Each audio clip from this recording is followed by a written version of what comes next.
There's a lot of discussion today about cloud computing, and hopefully we'll give you a few answers today about what that's all about. I'm going to give you an educational session, an introduction to cloud computing, talk about the terminology, the definition.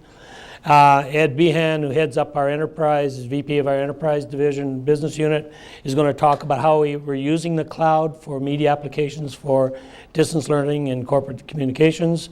And then Vic Herring, who's Vice President of Marketing and Sales for Fujitsu Frontech North America, our technology partner, and some of their cloud initiatives, will be talking about private infrastructure as a service.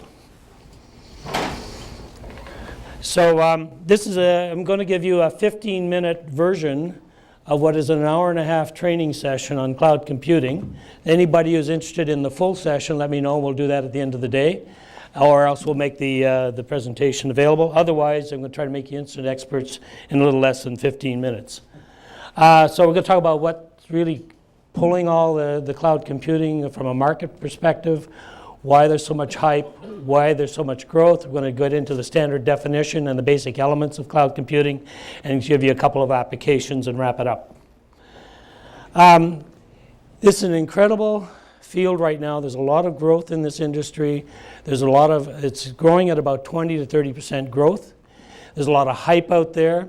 It's being caused by startups. It's being caused by the fact that technology is available today that wasn't available not so long ago. There's a lot of M&A activity going on. If you don't believe this is a real market and you don't believe it's growing, look at Verizon jumping in, spending $1.4 billion to buy Terramark. Look at a company like OpSource that was a managed service provider 10 years ago, a very small scale version of Globecomm, raised $40 million a year ago for startup financing, and then got bought out just this summer. So 1 year after raising $40 million, they got bought out. A lot of activity. Anybody who's familiar with distributed computing architectures will not find cloud computing to be a big mystery. If you've followed the evolution from application service providers to grid computing to virtualization, you'll see what's going on. What's new today is we have public cloud offerings, distributed computing architectures, publicly available, privately available networks. Any startup today that is offering web services that builds their own network and doesn't use a cloud computing solution is at a severe disadvantage from a competitive point of view. There's cloud computing technologies, there's a degree of automation today and availability, the building blocks are there, and it's off the shelf. What we're talking about is computing, network storage, security, IT services, all in the cloud. There's a lot of hype.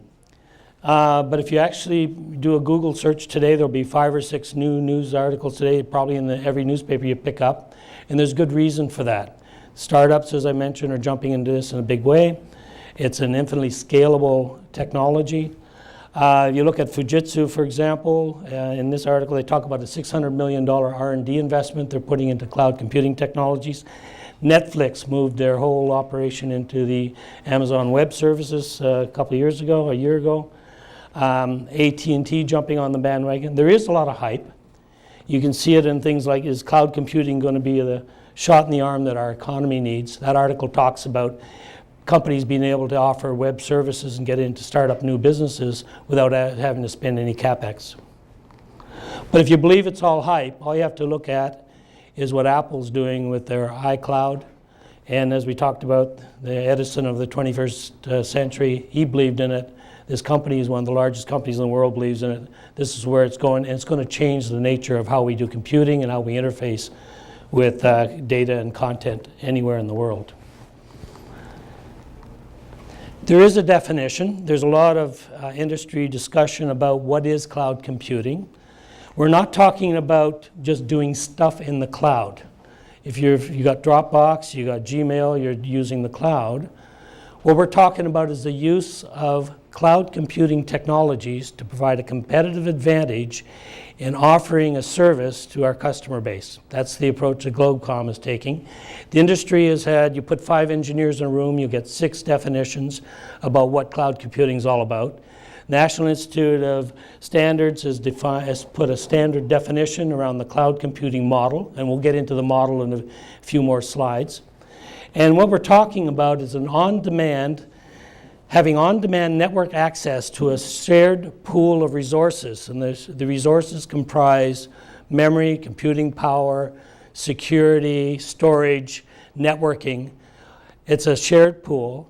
It's available on demand. It's user configurable without any manual interaction or helping in that process of configuring a system. So it's on demand. You come in, configure what you need out of that shared pool.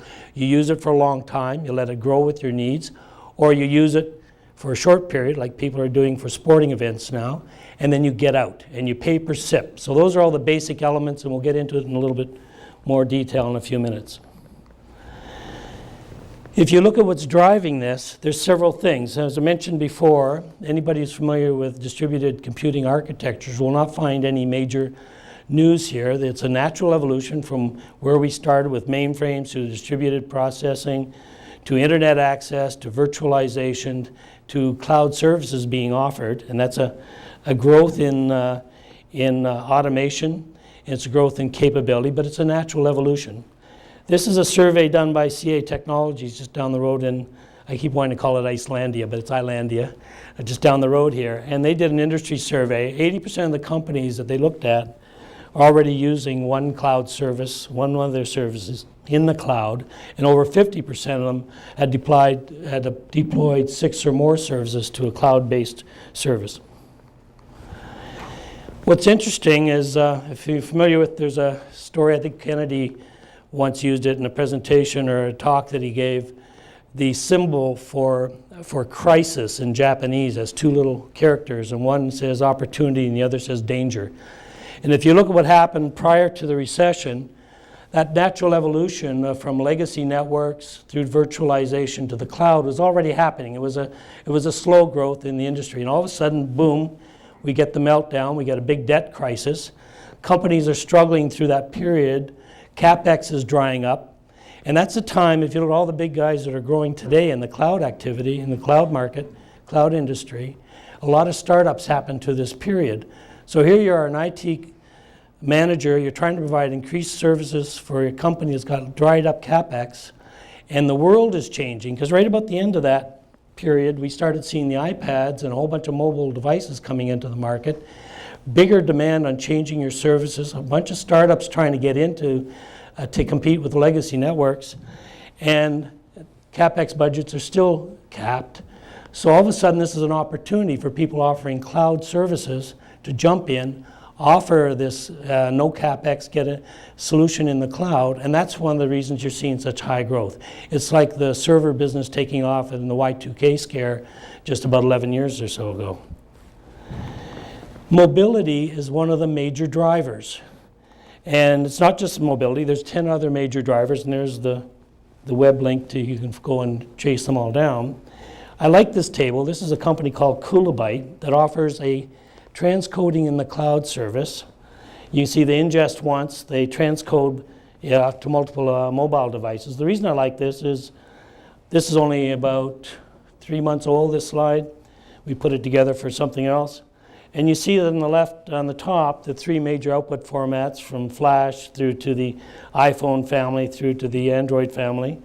All the different bit rates from 180 frames per second up to 720p and corresponding. So there's at least 20 some codecs involved there. And Alan Popkin will be talking later about file-based workflow. Will tell you there's, how many, Alan? 40? 80 now, so it was only 46 last week. So whatever the number is, that gives you an indication of what's going on. If you invested in hardware to do this, you're stuck and you keep adding hardware. So one of the things that CA Technologies talks about in their survey is the 70-30 rule. 70% of an IT department's budget goes on maintaining their own network, 30% on growing it. The other statistic they use is that for your server farm, you have 1 maintenance person per 50 servers. In a cloud environment, you have 1 per 1,000. So that's a hell of an OpEx advantage for people in terms of operating new services and spending the money in the right place. This curve is from, chart is from Dell. If you look at distribution today, roughly 80% of the industry is working on traditional migrating to virtualization, and about 10% have moved into the public cloud, and maybe 5% are working in private. Their projection of what's happening is that in the next 3 to 5 years, the majority of the money and the effort is going to go into private cloud because not a lot of people trust the public.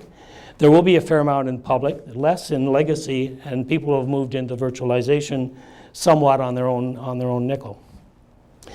Vic will be talking about private cloud and what they're offering out of Fujitsu, and it's one of the areas that we're focusing on within Globecomm, in addition to offering the services. In analyzing the industry and trying to understand, to build a model, we put this model together here at Globecomm, and it's a layered model. It describes basically the bottom-up building of a cloud service, a cloud offering, but it also describes a little bit about the industry structure. At the very bottom, you have all these different hardware elements. Fujitsu and Oracle and HP and Dell all make servers and storage and network devices. There's a software layer, and for example, Hypervisor from VMware. Zen makes an equivalent, which basically makes that virtual machine environment user configurable. It makes advantage of multi-core architectures. So that's the virtualization layer. Up sprouts a new breed of software companies like Cloud.com, Rackspace, and Eucalyptus, who are all offering what's called a provisioning layer. And that's where the user comes in off the internet, says, I want to have 100 CPUs, so much gigabytes of memory, I want a firewall, I want a DMZ, I want some load balancing, and I want to use it for 3 days, here's my credit card, configures it all up, runs it, and then tears it down or lets it run continuously. So that's the provisioning layer. There's another layer of software products on the market now, for example, from RightScale and Abico, which allows users to mix and match different cloud offerings. So you want Amazon Web Services, you want the Microsoft package, you want the Fujitsu one. How do you make yourself independent of this next layer down?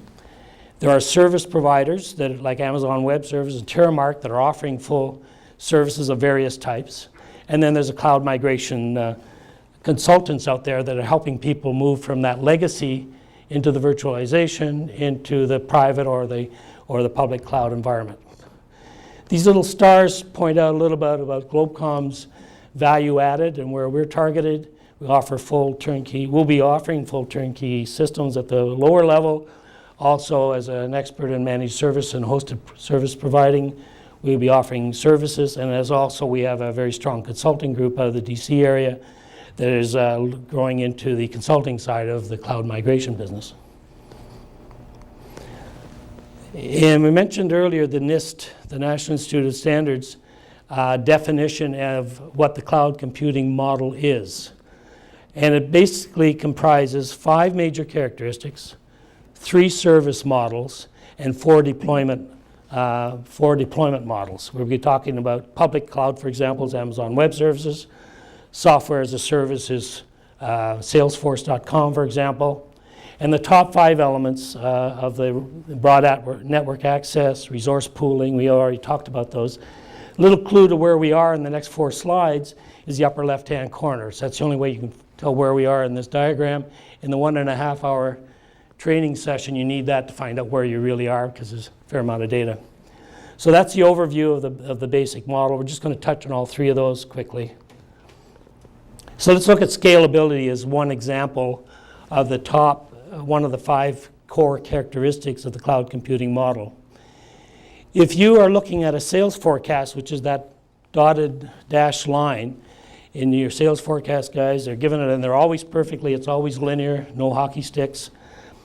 If you're an IT person or providing media services like transcoding in the cloud, that's your forecast. You have to build to that. So either you build too much or you build too little. You build too much, you've paid too much, and your operating costs and your amortization kill you. Too little, and your customers get upset because you're not providing performance. In a cloud environment, what you do is you build up a model that staircases with your actual demand, and these little green dots signify where you have set automatic triggers. So you say, when I get to 80% response time, my latency falls to a certain point, my storage gets to a certain point, I'm automatically going to buy more capacity in my network, and it scales. So what happens is you have a cost model that follows your actual usage, and now you can provide pricing with a fairly known margin involved Means you can start out doing your pricing without actually buying any CapEx, or without actually knowing where the business is going, and let it scale with it. And then if it takes off, the way the chart shows at the top, Zynga, for example, started out with 1,000 servers in the first 6 months. They're up to 10,000 servers. It's a cloud, it's a game that it's on Facebook. They couldn't have done it without a cloud-based solution, and they have 3 different cloud service providers providing that capability today. That scale up is important not just for the long term, your business took off, but think about it in terms of a sporting event. You got a tournament on a weekend, all the build up to the weekend, sell some merchandise, the web service gets hit, the tournament's over and it crashes and you take your credit card and you go home. So that's the scalability part of offering services in the cloud.